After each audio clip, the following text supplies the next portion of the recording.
सभी साथियों को सलाम और ख़ास तौर पे मंच पे विराजमान हमारे दोनों leaders, I should say great leaders, जिनको देखते हुए हम बड़े हुए हैं, जिनको देखते हुए हमने सीखा है, वो आज हमारे बीच में मौजूद है। और आप सब साथी लोग, मुझे बड़ा क्या कहे, गौरवान्वित हिंदी वर्ड जो है वो महसूस हो रहा है, महसूस कर रहा हूँ।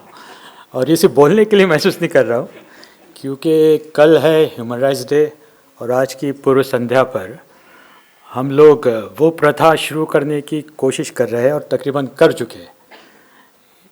यहाँ पे एक वर्ड लिखा है, community based human rights defender. उनको हम सम्मानित करेंगे। तो इसमें दो चीज़ें, एक तो सम्मानित करेंगे और एक community based human rights defender किस जीव का नाम है उस पर थोड़ी सी बातचीत मैं करने की कोशिश करूँगा।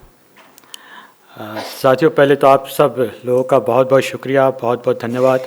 मुझे पता है आपके हर एक की मसरूफियत कितनी ज़्यादा है, आपने कितने बड़ी बड़ी चीज़ों को छोड़कर इतने दूर का सफ़र किया और दिल्ली में आज के इस प्रोग्राम को सक्सेसफुल बनाने के लिए आप यहाँ पे मौजूद हैं। मैं जानता हूँ जो साथी, कुछ साथी हमारे पंजाब से आए, कल वो पुलिस एकेडमी में उनकी मीटिंग थी या आज थी।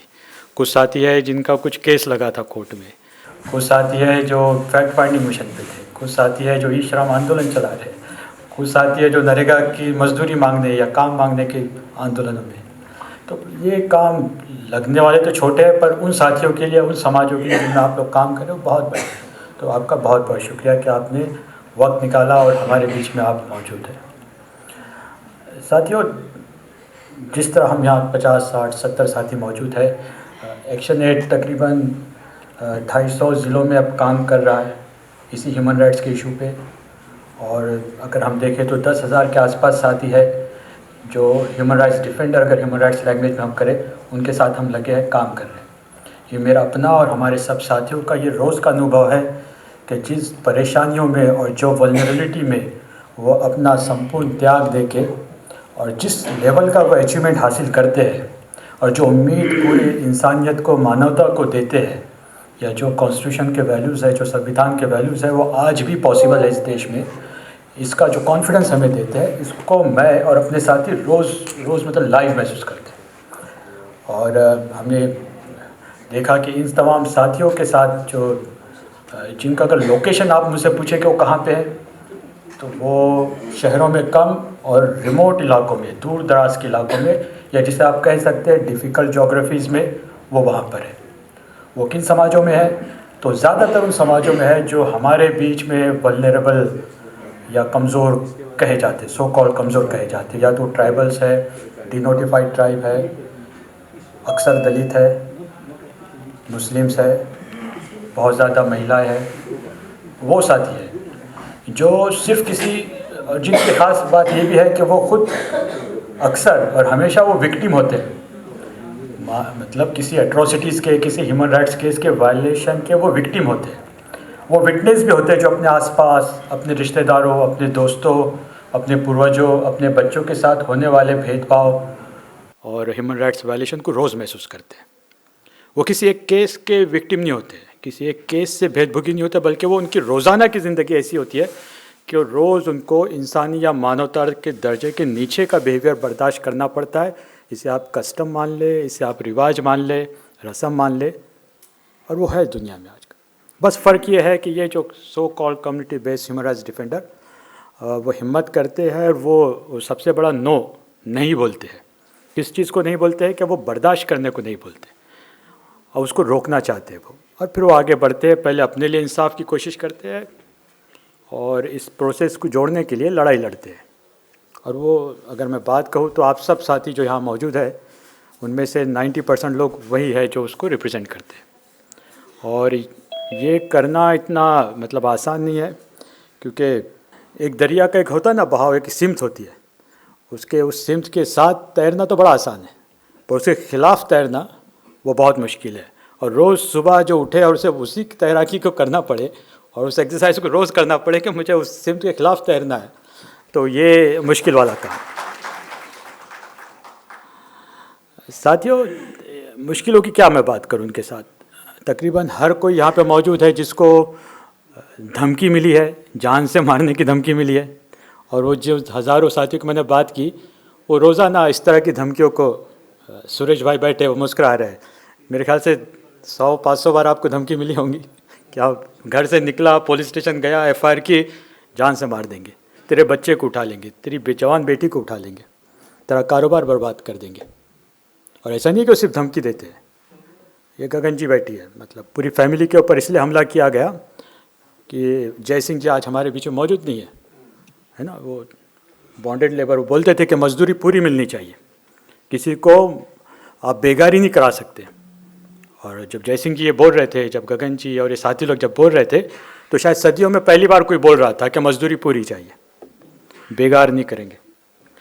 तो वो हुआ, घर पे हमला हुआ, जख्मी हुए। और वो उनके ही बगल में बैठे जगसीर जी, एक लौता भाई, 4-5 बहनें, पढ़ाई लिखाई ख़त्म करता है, बाप का कर्जा है, बाप बेगार मजदूर है, नहीं कर पा रहा तो उसको उठा लिया, उसको बेगार मजदूर बना दिया, उसको बॉन्डेड लेबर बना दिया। उसने मना किया, अब वो आज़ाद है, उसने हज़ारों मजदूरों को आज़ाद किया। तो ये है कम्युनिटी बेस्ड ह्यूमन राइट्स। कहानियाँ बहुत है, मतलब जिससे पहले जो चर्चा हो रही थी किसी एक बड़े कानून को लेके, बहुत अच्छी चर्चा थी वो, या पत्रकार, जो बड़े बड़े पत्रकार हैं उनके ह्यूमन राइट्स वर्क के। पर ये जो कहानियाँ हैं, ऐसी मैं कहानियाँ लिख बोल सकता हूँ, कोई एसिड सर्वाइवर हमारे बीच में है, पर जो हज़ारों मजदूर रास्ते पे चल रहे थे, तो उसने अपनी बेबसी को भुला के उन हज़ारों सैकड़ों मजदूरों की उसने मदद की, हमारे बीच में मौजूद है वो साथी। तो सिर्फ तो ये विक्टिम से ह्यूमन राइट्स डिफेंडर का जो सफ़र है, मैं अपने एक्शनेट के दूसरे साथियों के साथ मिलकर रोज़ इसको ऑब्जर्व करता हूँ कि किस तरह एक विक्टिम किस तरह एक ह्यूमन राइट्स डिफेंडर में कन्वर्ट होता है। तो उसकी वल्नरेबिलिटी सिर्फ जान की धमकी नहीं होती है, केसेस, मतलब हर किसी पे यहाँ केस होंगे, 2, 3, 4, 5 केस होंगे। तो ये भी एक दूसरी हमारी कहानी। अक्सर हमारी लड़ाई उन लोगों के साथ होती है जिनके यहाँ तो हम मजदूरी कर रहे हैं, या अगर मतलब घर में अगर वायलेंस है तो पति है, ससुराल है, अगर कास्ट बेस्ड वायलेंस है तो ज़मींदार है ना, फॉरेस्ट डिपार्टमेंट है, अगर मैं आदिवासी हूँ, डिनोटिफाइड नोमैडिक ट्राइब, यहाँ पे हसनदीन बैठे हैं कहीं पे, हसनदीन जी है, लाल हुसैन जी है, बाकी साथी लोग हैं, ये आते हैं नोमैडिक ट्राइब से, गुज्जर जाति से, गुज्जर गति, सब साथी लोग हमारे यहाँ मौजूद हैं। रास्तों पे जिन्हें सैकड़ों साल, हज़ारों साल से अपने मवेशी लेके पंजाब से लेके हिमालय का जो रास्ता तय करते, और हिमालय से फिर पंजाब का रास्ता जो लोग तय करते, आज से नहीं, 2 साल से नहीं, हज़ारों साल से करते। पर ये हमारी नई डेवलपमेंट पॉलिसीज़ ने अलग अलग तरह के मालिक रास्तों के और ज़मीनों के बना दिए कि अब नहीं चल सकते। फॉरेस्ट डिपार्टमेंट ने जंगल बंद कर दिए कि आपके पास लाइसेंस नहीं है। और ये जो नेचुरल लाइफ थी जीने की, रोज़ ह्यूमन राइट्स वायलेशन, अजीब अजीब तरह के केसेस, अजीब अजीब तरह के फाइन्स, और फिर अनटचेबिलिटी, एट्रोसिटी, वो अलग। उसकी लड़ाई अगर कुछ गुज्जर बच्चे, कुछ गुज्जर नौजवान उठ के लड़ते हैं तो फिर उनकी ज़िंदगी में वो सब होता है। अब ये जो इस तरह की वल्नरेबिलिटीज़ है, जो जान की धमकी, केसेस, अलग अलग तरह के मॉडर्न ब्यूरोक्रेसी के अगेंस्ट, इसको झेलते हुए, लड़ते हुए जो काम अपना कोई मनवा लेता है, तो उसको 2-3 चीज़ें उसके हाथ में आती है कि वो हमारा फर्स्ट रिस्पॉन्डर बनता है इस तरह की चीज़ों को लेकर। फर्स्ट रिस्पॉन्डर, अगर कोई जैसे मिसाल के तौर पे मैं दे दूँ आपको, यहाँ पे कई बिरबल बैठे होंगे। बिरबल आते हैं हिमाचल प्रदेश के सिरमौर के एक छोटे से, कहाँ है बिरबल, वो बिरबल बैठा है। इसका कसूर यह है कि जब इसने फॉरेस्ट राइट एक्ट लागू हुआ तो इसने भी मांगी ज़मीन अपने दलितों के लिए। अब वो कागजात में लिखा है कि इस अगर दलित है तो इसका कोई हक नहीं जंगलों पे। अब ये कैसे माने, ये मतलब उसी गांव का रहने वाला है, तो कम्युनिटी राइट्स अगर मिल रहे हैं उस गांव में तो इसकी कम्युनिटी को मिलने चाहिए, इसको भी मिलने चाहिए। तो ये पहला लड़का था, पहला बच्चा था जो खड़ा हुआ, जिसने अनटचेबिलिटी के खिलाफ बात की। तो ये जाट पात की जो होती ना प्रथा, एक उनके यहाँ खुमली पंचायत होती है, जैसा आप जाट पंचायत कहते हैं, तो खुमली पंचायत बैठी और मतलब उनके परिवार को, उनके रिश्तेदारों को बायकाट कर दिया। वो जो ज़मीन जिस पे इनकी जोत थी उससे उनको हटा दिया गया, क्योंकि land reform, reverse land reform का आपने अपोज किया था। तो ये जो साथी है, जो community based human rights defender है, ये सिर्फ ह्यूमन राइट्स डिफेंडर शहरों में रहने वाले नहीं है, ये वो लोग हैं जो खुद विक्टिम है, जो खुद विटनेस है इस तरह की चीज़ों से होते हुए, जो खुद आवाज़ उठाते हैं और ख़ुद ऐसे दुश्मन, ऐसे परपिट्रेटर्स का मुकाबला करते हैं कि जिसको नाराज़ करने से इनकी ज़िंदगी, इनके ख़ानदान की ज़िंदगी पूरी तरह से बर्बाद हो सकती है, उसके बाद भी हिम्मत करके बैठते हैं। मिलता क्या है कि वो समाज जिसको वो रिप्रेजेंट करते हैं उसका कॉन्फिडेंस। दिनेश यहाँ पे मौजूद है, मुसहर कल सभा के साथी। कहाँ है दिनेश? यहाँ बैठे। यूपी से आए दिनेश, मतलब वो यूपी के उस इलाके से आते हैं जहाँ पे एट्रोसिटी, अनटचेबिलिटी रोज़ाना की ज़िंदगी की बात है। ये पहला लड़का है जिसने हज़ारों मूसर्स को अब जमा करके एक ग्रुप अच्छा बना लिया है, जिसका आज कुछ पॉलिटिकल वेटेज है, कुछ बात की जाती है। आने वाले इलेक्शन में हमें पूरा यकीन है कि हमसे बात किए बगैर वहाँ की सियासत इन्फ्लुएंस नहीं हो पाएंगी। तो एक सादा जो विक्टिम था उसने अपना काम करते हुए इतना सम्मान कमाया। तो साथियों, ये सब है, मतलब हम सब की ज़िंदगी है। मैं मतलब आगे नहीं बढ़ सकता अगर मैं मेवात का जिक्र नहीं करूँ। या कुछ टोपी और दाढ़ी वाले आपको दिखाई दे रहे होंगे। मेवात वो इलाका है जो आपकी डेवलपमेंट लिस्ट में सबसे डिप्रेस्ड ज़िला माना जाता है इंडिया के अंदर। और डेवलपमेंट की अगर बात करें तो लोग बोलेंगे एजुकेशन लो, एजुकेशन लो बोले तो बोलेंगे कि भाई स्कूल खोलो। पर स्कूल बगैर टीचर के तो माना नहीं जा सकता। कम से कम एक अदर टीचर तो चाहिए जिस बिल्डिंग को आप स्कूल बोलेंगे, जहाँ पे गरीब के बच्चे, और क्योंकि वो मुस्लिम है वहाँ पे जा रहे हैं, तो आप उसको टीचर भी नहीं देंगे।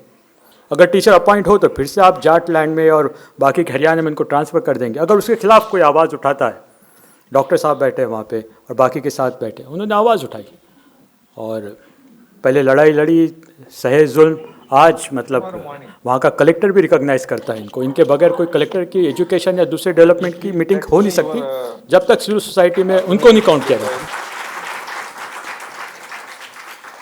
तो ये सब कहानियाँ हैं। मतलब आपका ये जो सेलिब्रेशन है, ये मतलब अब मैं, देखिए मेरी मतलब कमज़ोरी है कि मैं हर किसी की कहानियाँ बयान करते बैठूँ तो फिर वो बात आगे निकल जाएगी। तो मुझे जिन साथियों का मैं ना जिक्र करूँ तो आप बुरा ना माने। ये सब है, ये कहानियाँ हैं। तो ये ह्यूमन राइट्स अवार्ड की बात अब चलते हैं। इसका क्या मतलब है? तो पहला ये मतलब है कि हम एटलीस्ट उनको रिकॉग्नाइज़ करें, उनको माने, उनके काम को माने, उनके ग्रेट कंट्रीब्यूशन को हम रिकॉग्नाइज़ करें, माने कि इनका जो कंट्रीब्यूशन है बहुत ज़रूरी है। इनकी खुद की लाइफ, इनके आसपास के समाज और पूरे देश या देश के सपनों को साकार करने में इनका बड़ा कंट्रीब्यूशन। इसलिए आज का प्रोग्राम है। तब ये कितना ज़रूरी है तो ये आप जानते हैं या लोग ज़माना जानेगा जब ये चीज़ें आगे बढ़ेंगी कि फर्स्ट टू रिकॉग्नाइज, ये ह्यूमन राइट्स डिफेंडर का रिकॉग्निशन होना चाहिए। कम से कम उस रिजेक्शन के खिलाफ ये रिकॉग्निशन काम करेगा। मिसाल के तौर पे अगर कहीं पे कुछ ह्यूमन राइट्स वायलेशन हो, किसी बॉन्डेड लेबर को आज़ाद कराना हो, और आप पुलिस स्टेशन में जब आज हम जाते तो पहले क्या होता है? पहले वो पुलिस अफसर जो होता है वो पहले तो रिजेक्ट करता है। अगर पता चलता है दलित बस्ती से, मूसर बस्ती से या मुस्लिम मोहल्ले से आया है तो पहले तो रिजेक्शन होता है। तो कम से कम एक रिकॉग्निशन ये मिल जाए कि ये जो है ये ह्यूमन राइट्स डिफेंडर है, जिसे सम्मानित किया गया है, नेशनल लेवल पे सम्मानित किया गया है। तो उम्मीद है कि लोकल क्रिमिनल जस्टिस सिस्टम जो अक्सर और लगातार हमें रिजेक्ट करता है, जहाँ एफआईआर कराना या पुलिस स्टेशन से रिजेक्शन, कोर्ट से रिजेक्शन, दूसरे ब्यूरोक्रेसी से रिजेक्शन, तो कम से कम थोड़ा सा वहाँ पे होगा कि ये रिकॉग्नाइज ह्यूमन राइट्स डिफेंडर है। तो इसकी थोड़ी सी कोशिश है। साथों, थोड़ा सा अगर हम ये देखें कि अगर दूसरी दुनिया से, डेवलप कंट्रीज से, दूसरी दुनिया से हम इसको रिप्रेजेंट करें तो दो चीज़ों की तो बिल्कुल कमी हमारे यहाँ पे कि कोई लेजिस्लेटिव मैकेनिज़्म, किसी तरह का कानून हमारे देश में, इतने अच्छे संविधान वाले देश में, ह्यूमन राइट्स डिफेंडर के प्रोटेक्शन को लेते हुए नहीं है, किसी भी तरह के प्रोटेक्शन को लेते हुए। तो कोई लेजिस्लेटिव मैकेनिज़्म, किसी तरह का कानून मौजूद नहीं जिसका सहारा लेके, जिसका रेफरेंस लेके हम बोले कि क्योंकि मैंने किसी और के ह्यूमन राइट्स को डिफेंड करने के लिए, किसी और को इंसाफ दिलाने के लिए कोशिश की है, खतरा लिया है, तो मेरे प्रोटेक्शन को कोई मैकेनिज़्म होना चाहिए। तो वो मौजूद नहीं है। तो ये इसकी तो कोशिश हम लोग कर रहे हैं, आप लोग भी कर रहे हैं। तो हमें उम्मीद है कि अगर ह्यूमन राइट्स डिफेंडर रिकॉग्नाइज होते हैं और ये आखिरी ह्यूमन राइट्स डिफेंडर जो कम्युनिटी में और आखिरी पायदान में है, अगर वो रिकॉग्नाइज होते हैं तो फिर एक ये इसकी मतलब थोड़ा सा प्रेशर बिल्डिंग का काम हम आगे बढ़ा पाएंगे। वरना जब तक मेट्रोपॉलिटन सिटीज़ में, बड़े बड़े क्लब्स में अगर वो ह्यूमन राइट्स डिफेंडर तक की बात रह जाएंगी तो बहुत वल्नरेबल कम्युनिटी है। तो vulnerable human rights defender community से लेके इसको मास ह्यूमन राइट्स डिफेंडर कम्युनिटी में अगर बनाना है तो community based human rights defender को पीछे छोड़ के बात नहीं चलेंगी। तो एक तो यह है कि लेजिस्लेटिव मैकेनिज़्म इस देश में होना चाहिए। दूसरा, अवेलेबल कोई इंस्टीट्यूशन मैकेनिज़्म है नहीं जो ह्यूमन राइट्स डिफेंडर की तकलीफ़ को समझे, उनको डिफेंड करे, उनको ताकत दे, थोड़ा सा मैकेनिज्म कहीं NHRC में है, और बहुत आज हमारे बीच NHRC के साथ ही आने वाले थे, पर क्योंकि कल उनका human rights day foundation day है, कल प्रेसिडेंट और बड़े बड़े डिग्नेटरीज़ हैं, तो उनके ड्रिल एक्सरसाइज और वो सब होने से उन्होंने माफ़ी मांगी है। पर उनका पूरी सॉलिडारिटी है इस प्रोग्राम के साथ। हम रिकॉग्नाइज भी करते हैं कि उनके पास एक डेस्क है जो ऑन कंप्लेंट मिलने के बाद कुछ नोटिस वाला सिस्टम करता है, पर वो नाकाफ़ी है और community based human rights defender तक तो पहुंचता ही नहीं है। तो ज़िला लेवल से लेके नेशनल लेवल तक किस तरह इंस्टीट्यूशनल बेस्ड सिस्टम हो जो हम जैसे आप जैसे community based human rights defender के साथ खड़ा हो और कम से कम हमारे प्रोटेक्शन को लेते हुए वो जिम्मेदारी ले, उसको आगे बढ़े। तो साथियों, यही थोड़ी बात थी, मैं कॉन्टेक्स्ट बनाने की कोशिश यही कर रहा था। तो ये जो महत्वपूर्ण साथी है, ये जो इतने इम्पोर्टेंट एक्टर्स हैं हमारे समाज में, उनको सेलिब्रेट करना, उनकी कामयाबियों को सेलिब्रेट करना, उनकी तकलीफ़ों को रिकॉग्नाइज़ करना, उनकी जो बेसिक डिमांड्स तो नहीं बोलूँगा मैं, पर ज़रूरत है उसको रिकॉग्नाइज़ करके अगर इस चर्चा शुरू हो और ये छोटा सा अवार्ड सेरेमनी अगर उसमें कुछ कंट्रीब्यूट करता हो, तो मेरा और मेरे साथियों का मानना है कि ये बड़ा स्टेप होगा हमारी देश के ह्यूमन राइट्स मैकेनिज़्म में या ह्यूमन राइट्स हिस्ट्री में।